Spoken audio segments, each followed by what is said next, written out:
চলুন ঘটনায় চলে যাই। এম এ হোসাইন ভাই জানিয়েছেন যে ঘটনাটি মূলত ঘটেছিল ওনার দাদার সাথে। সময়কালটা 2000 সাল। ওনার দাদা কিন্তু একজন কবিরাজ। কবিরাজ বলতে ঝাড়ফুঁক করার কবিরাজ নন, উনি গাছটা দিয়ে বিভিন্ন ধরনের ওষুধ তৈরি করে বিভিন্ন রোগীকে সেবা দিতেন। আল্লাহর রহমতে সেগুলোতে ভালো কাজও হতো। এই ধরনের কবিরাজ বর্তমানে কম রয়েছে, তবে একটা সময় যখন হসপিটাল, ডক্টর এনাদেরকে আসলে ওভাবে পাওয়া যেত না, তখন কিন্তু গ্রামগঞ্জে মানুষের আস্থার জায়গা ছিল এই কবিরাজ। তো এই যে কবিরাজ দাদু, উনি মাঝে মাঝেই তো রংপুর শহরে আসতেন। রংপুর যে মেডিকেল কলেজ রয়েছে, এই মেডিকেল কলেজের আশেপাশেই ঘটনাটি ঘটেছিল। হোসাইন ভাই জানিয়েছেন যে রংপুর মেডিকেল কলেজের পাশ দিয়ে একটি রাস্তা রয়েছে যেটা দিয়ে হাজীপাড়া যাওয়া যায়, ওই দিক দিয়েই কারাগার রয়েছে। আর ওই দিকটাতে আরও একটি রাস্তা রয়েছে, সৈয়দপুর নীলফামারী যে হাইওয়েটা, ওইটা। একবার হয় কি যে এই যে হোসাইন ভাইয়ের দাদু, উনি একটি বাজার এসেছেন, ওখানে বাজারটার নাম হচ্ছে গুদরি বাজার। যারা ওই এলাকায় আছেন তারা চিনতে পারবেন। তো গুদরি বাজারে একটা দোকান রয়েছে, ঝোলা লটকনের দোকান আর কি। ওখানে বিভিন্ন আয়ুর্বেদিক জিনিস পাওয়া যায়, ওষুধ তৈরির সরঞ্জামাদি পাওয়া যায়, অনেক গাছটা পাওয়া যায়। বিশেষ করে কবিরাজরা ওই দোকানে এসে বিভিন্ন ধরনের জিনিসপত্র সংগ্রহ করেন, যেগুলো দিয়ে তারা ওষুধ তৈরি করেন। তাছাড়া ওই দোকানে ওষুধও পাওয়া যায়। তো দাদু সব কাজ শেষ করতে করতে রাত প্রায় 9টা সাড়ে 9টা লাগিয়ে দেন, এরকম একটা সময়। তো বাড়িতে ফেরার জন্য একটি রিক্সাও ঠিক করেন। ওই সময়ে এখনকার মতো তো অটো রিক্সা ছিল না, পায়ে চালিত রিক্সাগুলো ছিল। আর পায়ে চালিত রিক্সার পেছনে নিচের দিকে হারিকেন কিন্তু ঝোলানো থাকতো। এটা আপনারা অনেকেই দেখেছেন। এখনও হয়তো বা বাংলাদেশের কোনো কোনো এলাকায় রিক্সার নিচে হারিকেন দেখা যায়। দূর থেকে হারিকেন দেখলেই রাতের বেলা বোঝা যেত রিক্সা আসছে। এখন তো এরকমটা দেখা যায় না। তো ওরকম একটা রিক্সা উনি ঠিক করে, যেটা নিচে হারিকেন ঝোলানো ছিল, হারিকেন জ্বলছিল। তো রিক্সাওয়ালা তাকে নিয়ে যাচ্ছিলেন। যেতে যেতে লাশ কাটা ঘরের কাছে চলে এসেছেন। ওই সময় কিন্তু এই লাশ কাটা ঘরটা রংপুর মেডিকেল থেকে বেশ দূরে ছিল। যেমনটা শুধু যে ওইখানে ছিল বিষয়টা এরকম না, যেমন আমাদের রাজবাড়ী জেলাতেও সদর হসপিটাল থেকে লাশ কাটা ঘরটা বেশ দূরে। আগে কিন্তু এরকমই ছিল। তো ওই সময়ে ওইখানে এই লাশ কাটা ঘরটা ছিল। যখন ওনাদের রিক্সাটা ওইখানে চলে এসেছে, তখন হঠাৎ করে হয় কি, মনে হচ্ছে যে সাইক্লোন শুরু হয়েছে। আর ওই সাইক্লোন বা ঘূর্ণিঝড়টা শুধু মনে হচ্ছে ওই লাশ কাটা ঘরের আশেপাশে, যে ঘরবাড়ি তো নাই, যে গাছপালাগুলো রয়েছে, মনে হচ্ছে শুধু ওখানে রয়েছে।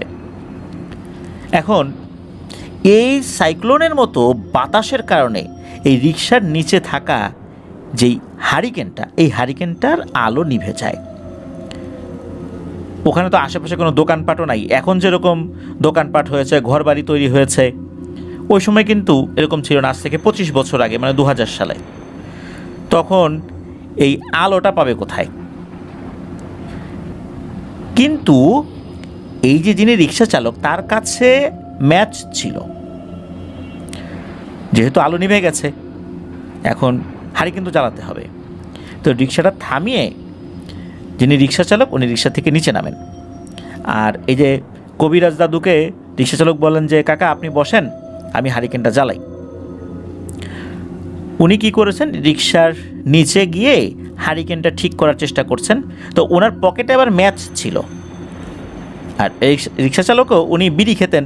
এখন হচ্ছে কি, ওনার পকেট হাতাচ্ছেন, লুঙ্গির এখানে যে গুজে রাখা যায় ওখানে হাতাচ্ছেন, কিন্তু উনি ম্যাচ খুঁজে পাচ্ছেন না। কবিরাজ দাদু বলছেন যে, হ্যাঁ রে কী হলো, জ্বালাতে পারছো? তখন ওই রিক্সা চালক বলছেন যে, না কাকা, ম্যাচ তো খুঁজে পাচ্ছি না, হাতড়াচ্ছি, ম্যাচ তো খুঁজে পাই না। এখন এই অন্ধকারে আবার কোথাও পড়ে গেল নাকি এখানে, তাও তো বুঝতে পারছি না। আপনার কাছে ম্যাচ আছে?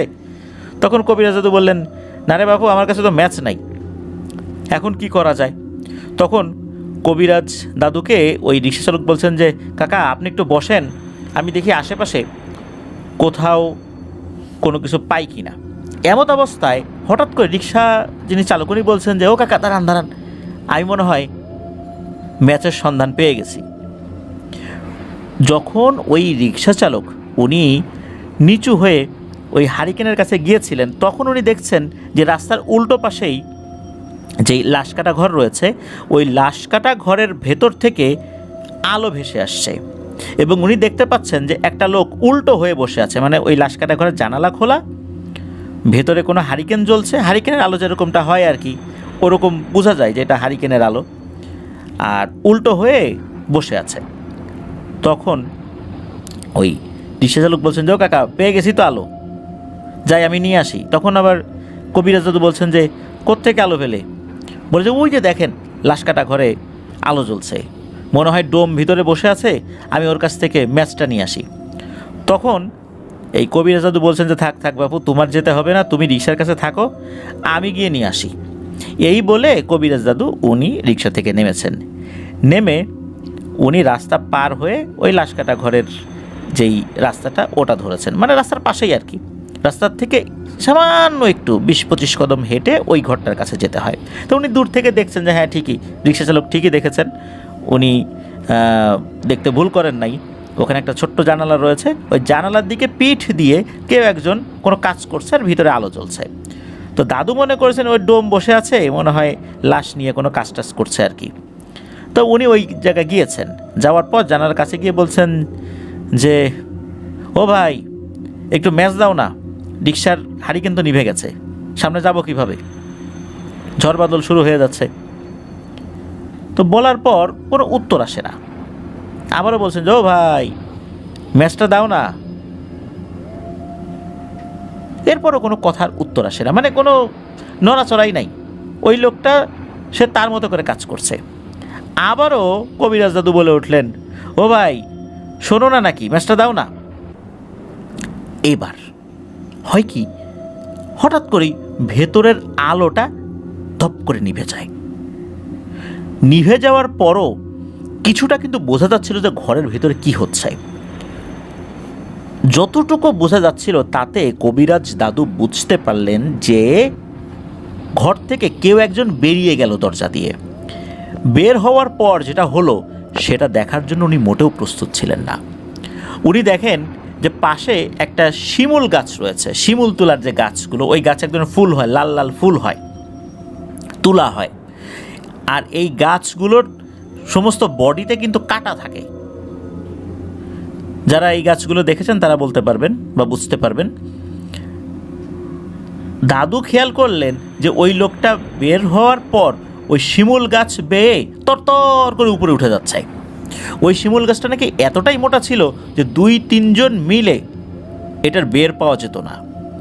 যখনই এই দৃশ্য দেখলেন তখনই দাদু বুঝতে পারলেন যে সর্বনাশ, ভয়ঙ্কর এক জিনিস উনি দেখে ফেলেছেন।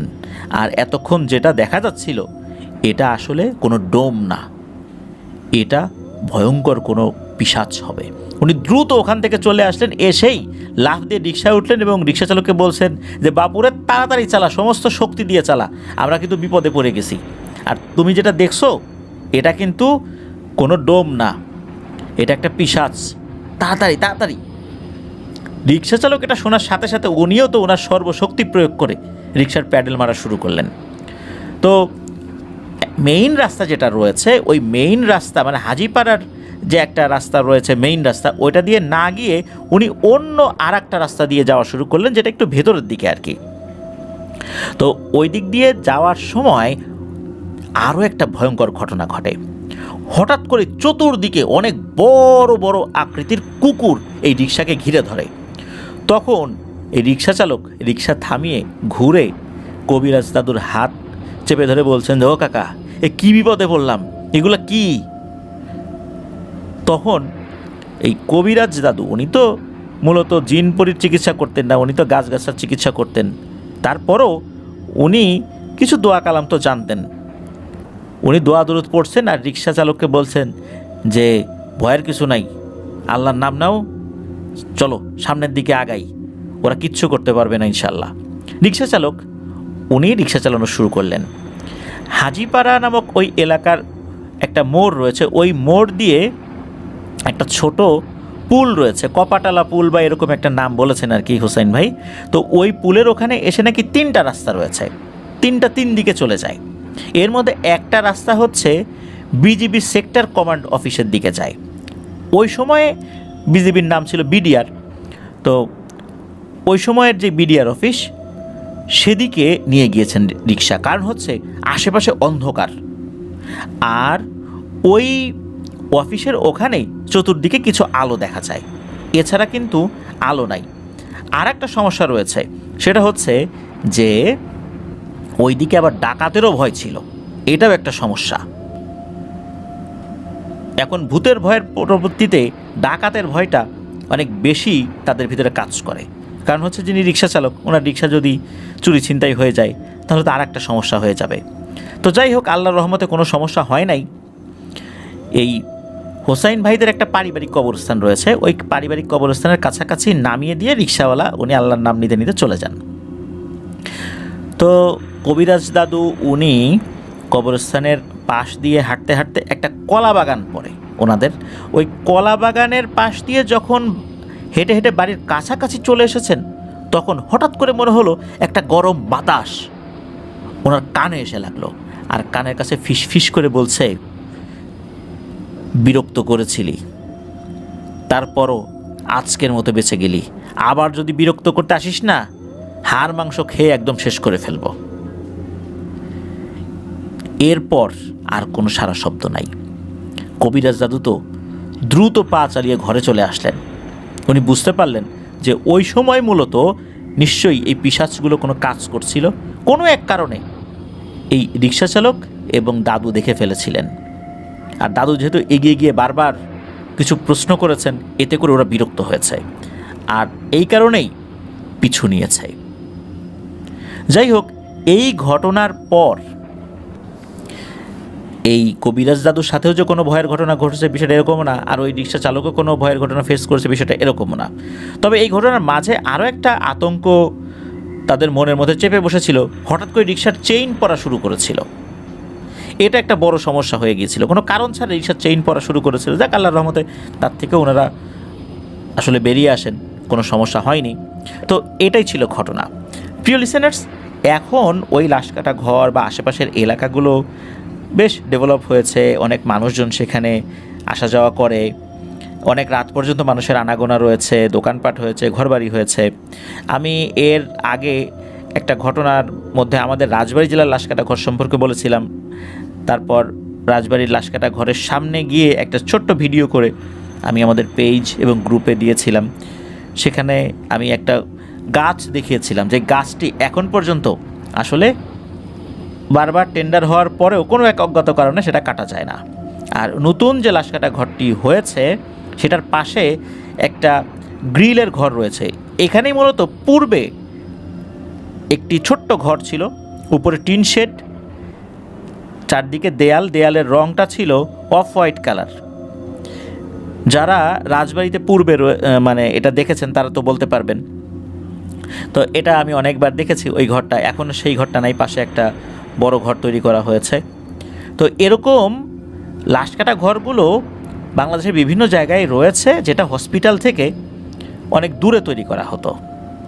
রংপুরে কিন্তু এখন ওই রংপুর মেডিকেল কলেজেই ময়নাতদন্ত সম্পন্ন করা হয়, এখন নাকি ওইখানে লাশ কাটা হয় না, এটাই আমাদেরকে হোসেন ভাই জানিয়েছেন। এটাই ছিল ঘটনা। ধন্যবাদ জানাচ্ছি হোসেন ভাইকে চমৎকার ঘটনা পাঠানোর জন্য। আশা করছি আপনার কাছ থেকে আর অনেক অনেক ঘটনা আমরা ইনশাল্লাহ পাব। চলুন প্রিয় লিসেনার্স, আমাদের এবারের হরর নাইট এপিসোডের 65তম আয়োজন না 66তম আয়োজনের দ্বিতীয় এবং শেষ ঘটনায় চলে যাই।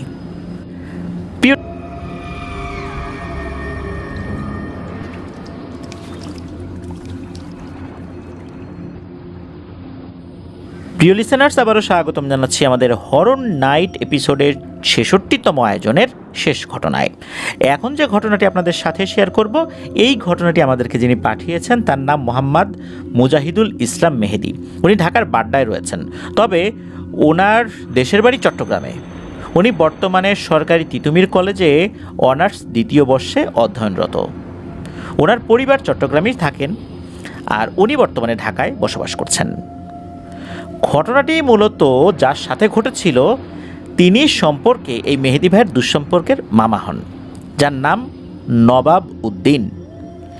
এই ঘটনাটি চট্টগ্রাম জেলার সাতকানিয়ার গোয়াজাপাড়া এলাকার, আর সময়কালটা ছিল 1993 সালের ডিসেম্বর মাস। এই নবাব মামার পেশা ছিল মূলত উনি গ্রামের বিভিন্ন জমি, ঘর, এই জিনিসগুলোর চারদিকে যে বেড়া দেওয়া হয় না, উনি এই বেড়ার কাজ করতেন। আর বেড়ার কাজ যারা করেন তাদের হাতে সবসময় একটা কাঁচির মতো জিনিস থাকে। এই কাঁচিটা একটা পাতলা কাপড় দিয়ে সবসময় ওনারা পেঁচিয়ে রাখেন। আসলে সবসময় এই কাঁচিটা ওনাদের লাগেই। এটা ওনাদের কাজের একটা অন্যতম টুলস বলতে হবে। উনি সবসময় হাতে রাখেন, যেখানেই যান এটা ওনার হাতেই থাকে। তো ওই সময় এই সাতকানিয়া গোয়াজাপাড়া এলাকাতে সপ্তাহে 2 দিন হাট বসতো, মঙ্গলবার আর বৃহস্পতিবার। সেদিন ছিল বৃহস্পতিবার। মামা আসরের নামাজ আদায় করার জন্য মসজিদে গিয়েছেন এবং রীতিমতো নামাজ পড়ে বাসায়ও আসছেন। বাসায় এসে তখন যখন একটু বসেছেন, মামার মা যিনি মামাকে বলছেন যে আজকে তো হাটবার, তুই বাজারে গিয়ে কিছু বাজার সাথে করে নিয়ে আয়, ঘরে তো তেমন কাঁচা বাজার নাই। আবার মামারও প্রয়োজন ছিল বাজারে যাওয়ার, কিন্তু বিষয়টা উনি ভুলেই গিয়েছিলেন। মামা যেখানেই যান কাঁচিটা তো হাতেই নেন। উনি কাঁচিটা হাতে নিয়েছেন, তবে সবসময় যেরকম হাতে রাখেন কাজ ছাড়াও এবার কিন্তু কাজের জন্যই নিয়েছেন, কারণ হচ্ছে কাঁচিটা ধার করাতে হবে, আর নতুন আর একটা কাঁচি কিনতেও হবে। যেই কাঁচিটাতে উনি ধার করাবেন এইটা আসলে অনেকটাই ক্ষয় হয়ে গেছে বিভিন্ন জায়গায় কাজ করতে করতে। মামা দেরি না করে হাতে বাজারের ব্যাগ নিয়ে হাটের উদ্দেশ্যে রওনা হন। গোয়াজাপাড়ার হাট মামাদের বাসা থেকে খুব বেশি দূরে নয়, হেঁটে যেতে 30 থেকে 35 মিনিটের মতো সময় লাগে। আর হাটে যাওয়ার পথে একটা ছোট্ট কালভার্টের মতো ব্রিজ পড়ে। হাঁটতে হাঁটতে একসময় বাজারে গিয়ে উনি পৌঁছান। তারপর মামা বাজারের চারদিকে একটু ঘুরে দেখছেন যে কোথায় কী ধরনের বাজার উঠেছে। ওই বাজারে তখন অনেক মানুষই আসছিলেন আর কি। আর সময়টা যেহেতু শীতকাল ছিল, তাড়াতাড়ি বাড়িতে ফেরত যেতে হবে, শীতকালে সন্ধ্যাটাও একটু তাড়াতাড়ি লেগে যায়। মামা দেরি না করে বাজার ঘুরে বাজার সদাই করতে থাকেন। বাজার সদাই শেষ হওয়ার আগেই হয় কি, মাগরিবের ওয়াক্ত হয়ে গিয়েছে। বাজারে যে মসজিদ রয়েছে, মসজিদের মাইকে মাগরিবের আজান দেওয়া শুরু হয়ে যায়। মামা কি করেছেন, ওনার যেই বাজারগুলো মানে ওই সময় পর্যন্ত উনি যে বাজারগুলো করেছিলেন, মামার এক পরিচিত বন্ধুর দোকানে বাজারগুলো রেখে মাগরিবের নামাজ আদায়ের জন্য মসজিদে ঢুকেছেন। নামাজ পড়ে উনি বের হওয়ার পর বাকি বাজার সদাইগুলো করেন। বাজার সদাই শেষ হওয়ার পর মামা গিয়েছেন কামারের দোকানে কাঁচি ধার করাতে। সেখানে গিয়ে ওনার কাঁচিটা ধার করিয়ে নেন এবং নতুন আরেকটি লোহার কাঁচি কিনে নেন। এইভাবে বেশ কিছুটা সময় কেটে যায়। এদিকে এশার আজানও হয়ে যায়।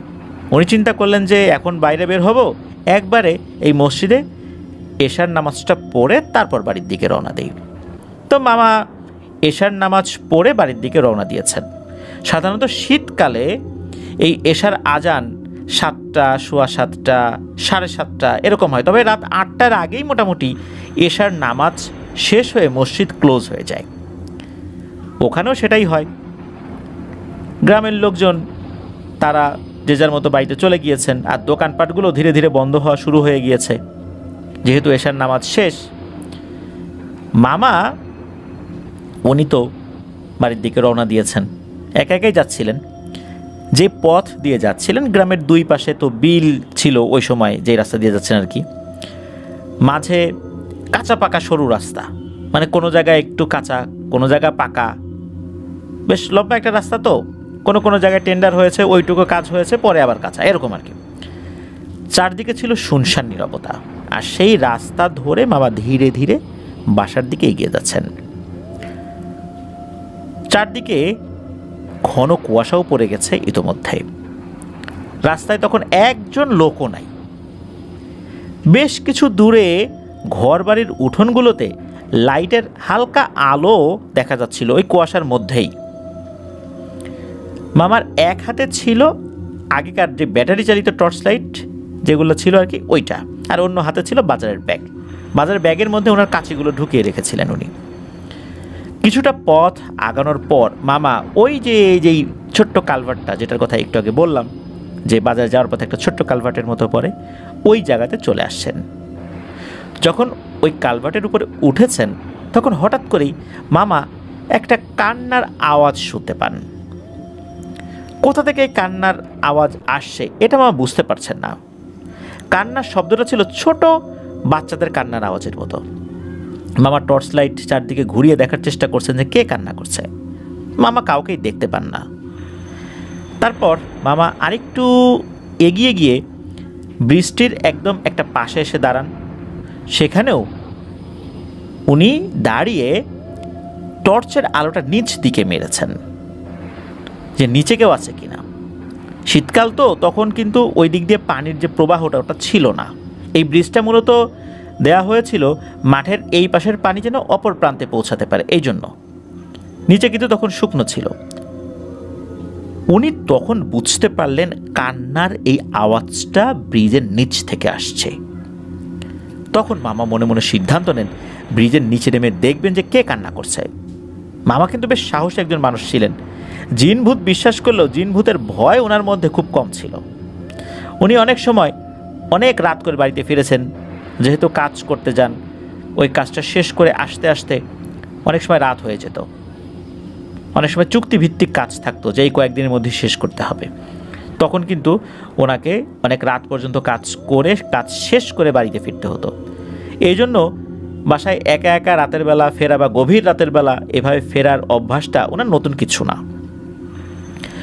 উনি চিন্তা করেছেন যেহেতু বাচ্চার কান্নার আওয়াজ আসছে, নিশ্চয়ই এইদিকে কোনো বাচ্চা খেলতে এসে রাস্তা হারিয়ে ফেলেছে, এখন বাসায় ফিরতে পারছে না, বাসাও চিনতে পারছে না, তাই ভয় পেয়ে ব্রিজের নিচে বসে কান্নাকাটি করছে। এরকমটাই হবে হয়তো। মামা বাজারের ব্যাগটি ব্রিজের উপর রেখে ব্যাগ থেকে কাঁচিটা নিয়ে উনি নিচে নামতে থাকেন।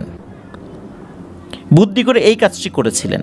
তবে উনি কাঁচিটা হাতে নিয়েছিলেন এই কারণে যে যেহেতু রাতের বেলা উনি নিচে নামছেন, আবার সাপটাপ থাকে কিনা, পোকামাকড় থাকে কিনা, এই জন্যই মূলত কাঁচিটা হাতে নিয়েছিলেন। এরপর উনি যখন নিচে নেমেছেন সত্যিই দেখেন ব্রিজের নিচে 5 থেকে 6 বছর বয়সের বাচ্চার মতো একটা বাচ্চা হাঁটু মুড়ে বসে আছে। বোঝা যাচ্ছে তার পরনে সাদা স্যান্ডো গেঞ্জি এবং ছোট্ট একটি হাফ প্যান্ট। মামা বাচ্চাটিকে দেখে একটু অবাকই হন। এই শীতের রাত্রে কোনো ধরনের গরমের পোশাক নাই শরীরে, এই বাচ্চাটা কীভাবে বাড়ি থেকে বের হলো, তার মা বাবাও কীভাবে বাড়ি থেকে তাকে বের হওয়ার অনুমতি দিল। বিকালে বের হলেও তো তার শরীরে হালকা গরম পোশাক থাকবে, কিন্তু না, কোনো গরমের পোশাকই তার শরীরে নাই। আর এখন পথ হারিয়ে এই শীতে কষ্ট পাচ্ছে। তো মামা এসব মনে মনে ভেবে মনে মনে নিজেও কষ্ট পাচ্ছিলেন। মামা বাচ্চাটিকে বলেন যে, হ্যাঁ রে গেদা, তুই কে রে, তোর নাম কি, তোর বাসা কোথায়, আর এইখানে কিভাবে আসলি? ওই বাচ্চা কোনো উত্তর দেয় না। ওই যে হাঁটুর ভিতরে মুখ লুকিয়ে সেরকম কেঁদেই চলছে, মামার দিকে তাকাচ্ছেও না পর্যন্ত। মামা আবার জিজ্ঞেস করেন যে, এই তুই কোন বাড়ির রে, কথা বলিস না কেন, আমার দিকে তাকা, আমি তোকে বাসায় পৌঁছে দেবো, ভয় নাই, আয় আয় আমার সাথে আয়। কিন্তু না, বাচ্চাটি কেঁদেই চলছে, কোনো উত্তর দেয় না, কান্না করছে তো করছেই। এক সময় মামা বিরক্ত হয়ে বাচ্চাটিকে ধমকের সুরেই বলে, কিরে যাবি কিনা বল আমার সাথে, নাহলে কিন্তু আমি এখানে তোকে ফেলেই চলে যাব, তাহলে কিন্তু আর বাসায় যেতে পারবি না, সারা রাত এই ঠান্ডার মধ্যে থাকতে থাকতে তোর অবস্থা খারাপ হয়ে যাবে। এ কথা বলেও কোনো লাভ হলো না, কোনো রেসপন্স নাই ওই বাচ্চাটার তরফ থেকে। এখন মামা তো একজন দায়িত্বশীল মানুষ, উনি তো এতটুকু একটা ছোট বাচ্চাকে এভাবে ঠান্ডার মধ্যে রেখে চলে যাবেন এটা তো চিন্তা করতে পারছেন না। উনি চিন্তা করলেন যে বাচ্চাটা মনে হয় ভয় পেয়েছে, যাক ওকে আমি মাথার উপরে হাতটা দিয়ে মাথায় হাত বুলিয়ে দিয়ে ওকে নিয়ে যাই, ওই চিন্তা করেছেন।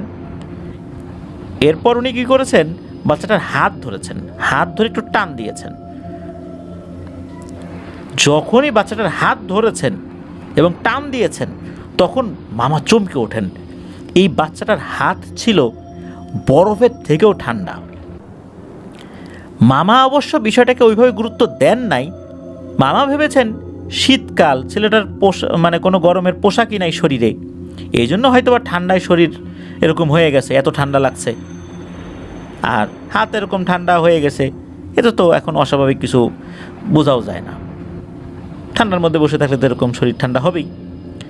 মামা সেটার এক হাত ধরে টানতে থেকে বলে যে আয় রে আমার সাথে আয়, আর না আসলে এই যে কাঁচি দেখছিস, আমি কিন্তু কাঁচি দিয়ে তোর হাতে কিন্তু একটা পোচ দিয়ে দেব, আয়। মামা মূলত ভয় দেখানোর জন্য বলেছিলেন, কারণ বাচ্চাটা আসতে চাচ্ছে না। অনেক সময় ছোটো বাচ্চারা থাকে না যে ভয় পাচ্ছে, কোথাও যেতে চাচ্ছে না, অথচ সে তার মা বাবার কাছে যাওয়ার জন্য কান্নাকাটি করছে। তো মামা এরকমটাই মনে করছেন, একটু ভয়টাই দেখালে বাচ্চাটা হয়তো বা তার সাথে উঠে আসবে। কিন্তু যখনই মামা এই কথা বলেছেন, তখনই নাকি বাচ্চাটা মামার দিকে মাথা উঁচু করে তাকিয়েছে। আর মামার হাতে তো টর্চ লাইট ছিলই।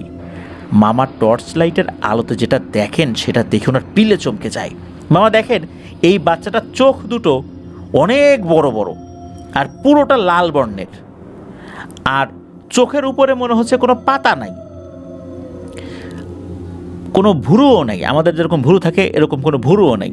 আর তার চোখ, নাক, মুখমণ্ডল মনে হচ্ছে সমান, কপালের একদম সমান্তরালে চোখ। আমাদের যেমন চোখটা ভুরুর নিচে একটু কোটরের মধ্যে থাকে, কিন্তু না, তার কপাল সমান করে চোখ, বড় বড় দুটো চোখ। তার মুখও কিন্তু একদম চোখ সমান্তরাল। আমাদের চেহারায় তো ভাঁজ থাকে, কিন্তু এরকম না, একদম সমান। আর তখনই ওই বাচ্চাটা ভয়ঙ্কর একটা হাসি দেয়, কিন্তু হাসিটা ছিল শব্দবিহীন, মানে কোনো শব্দ নাই। মামা দেখেই বুঝতে পারেন যে এইটা কোনো মানুষের সন্তান হতে পারে না। আর তারপরই মামা বাচ্চাটার হাত ছেড়ে দেন। আর তখনই মামা দেখতে পান আরও একটা ভয়ঙ্কর দৃশ্য। এই বাচ্চাটার শরীর দিয়ে খেজুর গাছের যত বড় কাঁটা হয় না, খেজুর গাছের ডালে যত বড় চিকন চিকন লম্বা কাঁটা হয়, ওই রকম সাইজের কাঁটা সমস্ত শরীর দিয়ে বের হচ্ছে, হাত, পা, গলা, বিভিন্ন জায়গা থেকে। আর এখন কান্নার বদলে ভয়ঙ্কর শব্দে বিকট একটা আওয়াজ করছে। মামা ওখানে আর দাঁড়িয়ে থাকতে পারলেন না, দ্রুত দৌড়ে উনি রাস্তার উপর উঠে আসেন। আর বাজার যে ব্যাগটা, এটা তো ব্রিজের এক পাশে রাখা ছিল, উনি ওই ব্যাগ না নিয়ে দৌড়ানো শুরু করেন। দৌড়ানোর এক পর্যায়ে মামা পেছন থেকে শুনতে পান যে তোর হাতে আজ লোহার কাঁচি ছিল, তাই কিছু করতে পারলাম না রে। এই কথা শোনার পর মামা দৌড়ানো অবস্থাতেই আবার পেছন দিকে ঘাড় ঘুরিয়ে তাকিয়েছেন। মামা দেখেন যে ওই বাচ্চা ছেলেটা ব্রিজের উপর হাওয়ায় ভেসে দাঁড়িয়ে আছে। এটা দেখে মামা আরও জোরে জোরে দৌড়ানো শুরু করেন। দৌড়াতে দৌড়াতে একটা সময় মামা বাসায় চলেও আসেন। এসে দেখেন যে মামার মা, মানে নানি, বাড়ির সামনে বারান্দায় বসে আছেন এই শীতের মধ্যে। তারপর মামা প্রচণ্ড জোরে এক চিৎকার দিয়ে উঠোনেই জ্ঞান হারিয়ে ফেলেন। এরপর নাকি মামার মা বাবা এসে তাকে ঘরে নিয়ে যায়। অল্প সময়ের মধ্যেই মামার জ্ঞান ফেরত আসে। এরপর মামা তাদেরকে সব ঘটনা খুলে বলেন। মামা যেহেতু সেখানে বাজারে ব্যাগ ফেলে এসেছিলেন, তাই মামার বাবা এবং গ্রামের কয়েকজন মিলে সেই ব্রিজের কাছে যায় বাজারের ব্যাগটি আনার জন্য।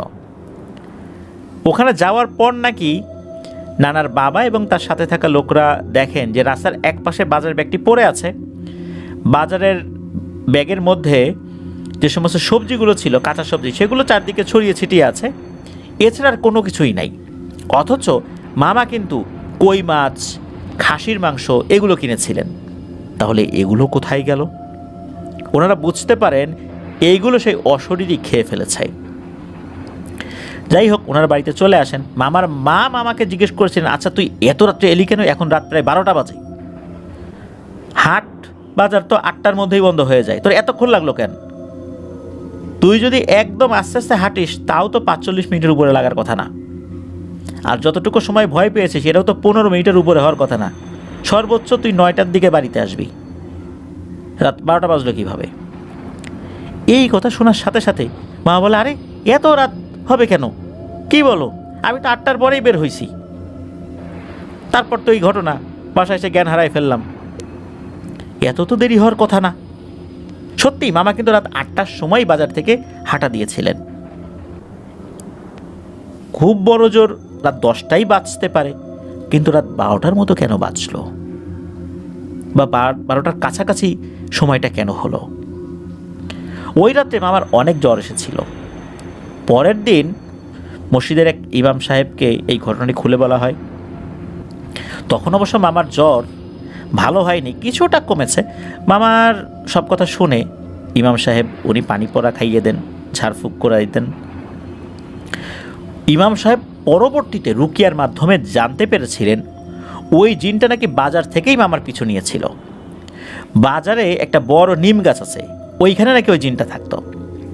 মামা যখন কই মাছ কিনেছিল তখন নাকি ওই কই মাছগুলো জিনের খুব পছন্দ হয়েছিল। মূলত সেই কই মাছগুলো খাওয়ার জন্যই সে এত ছল চাতুরির আশ্রয় নিয়েছিল। তবে মামাকে সে ক্ষতি করত কিছু, যেহেতু লোহার কাছে ছিল হাতে, এই জন্য আল্লাহর রহমতে ক্ষতি করতে পারেনি। মামা যদি বাজারের ব্যাগের সাথে ওই বাজারের ব্যাগের ভেতরে যেই কাছে ছিল ওইটাও যদি ব্রিজের উপর রেখে নিচে নামতেন, তাহলে কিন্তু ওনার কোনো না কোনো ক্ষতি অবশ্যই হতো।